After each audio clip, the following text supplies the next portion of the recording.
ये ईवीएम वगैरह बहाना है। इनको दरअसल देश का ध्यान भटकाना है। ये जो देश की ईवीएम मशीन है, इसको लाने वाले कौन थे?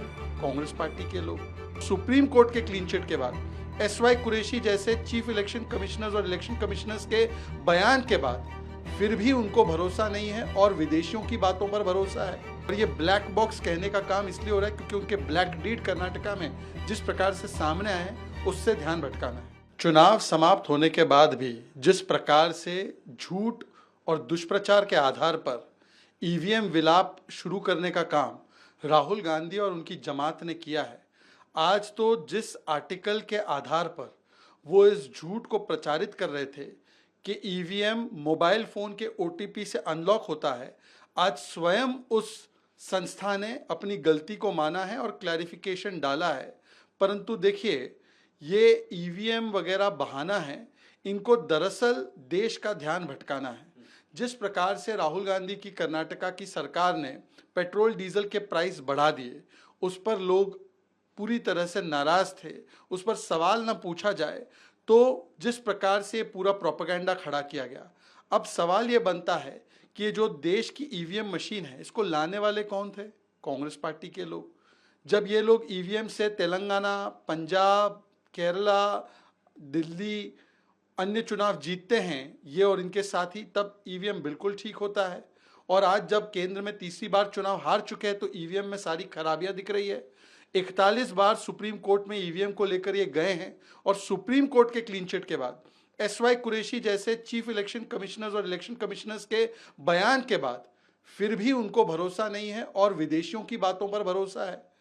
ये भी एक बड़ी बात है कि देश की संस्थानों पर, देश के पूर्व इलेक्शन कमिश्नर्स पर भरोसा नहीं है उन्हें। देश की सेना जब बोलती है सर्जिकल स्ट्राइक हुआ तब भी भरोसा नहीं, देश की सेना बोलती है बालाकोट एयर स्ट्राइक हुआ तब भी भरोसा नहीं। तो किसी भी तरीके से मोदी विरोध में देश की संस्थाओं को, देश के इलेक्शन कमीशन को और देश की लोकतांत्रिक प्रक्रियाओं को कटघरे में खड़ा करना और उसकी अंतर्राष्ट्रीय बदनामी करना, और वो भी एक झूठे आर्टिकल के आधार पर, ये राहुल गांधी का चरित्र बन चुका है। और ये ब्लैक बॉक्स कहने का काम इसलिए हो रहा है क्योंकि उनके ब्लैक डीड कर्नाटका में जिस प्रकार से सामने आए हैं, उससे ध्यान भटकाना है। 2014 से पहले इलेक्शन कमीशन में बैठे हुए लोग किस प्रकार से बर्ताव करते थे, इसके बारे में पूर्व chief election commissioner Gopal Swami ji से पूछ लेना चाहिए। उन्होंने तो एक पत्र अपने ही इलेक्शन कमिश्नर के ऊपर लिखा था कि किस प्रकार से वो कांग्रेस के साथ सांठगांठ करते थे। ये पूछना चाहिए कि एमएस गिल जब इलेक्शन कमिश्नर थे, फिर उन्होंने इलेक्शन कमीशन छोड़ी और केंद्रीय मंत्री बन गए यूपीए की सरकार में, तब किस प्रकार से इलेक्शन कमीशन काम करता था, उनको पूछना चाहिए।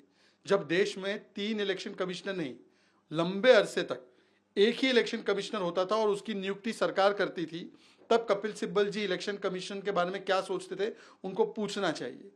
केवल और केवल नकारात्मकता के भाव से ग्रसित होकर मोदी विरोध में देश की संवैधानिक संस्थाओं पर भी कुटाराघात करना, जब चुनाव का नतीजा मेरे पक्ष में आया तब ये इलेक्शन कमीशन ठीक, जब मेरे पक्ष में फैसला आए कोर्ट का तब ये कोर्ट ठीक, और अगर मेरे पक्ष में फैसला ना आए, चुनाव का फैसला ना आए, तो इलेक्शन कमीशन और कोर्ट को गाली देना, ये कंडीशनल कमिटमेंट टू डेमोक्रेसी, ये दिखाती है कि इनका असली मुद्दा ईवीएम या इलेक्शन कमीशन नहीं है, बल्कि मोदी विरोध में देश की संस्थाओं के खिलाफ प्रोपेगेंडा और फेक न्यूज़ के माध्यम से संदेह और संशय पैदा करना है।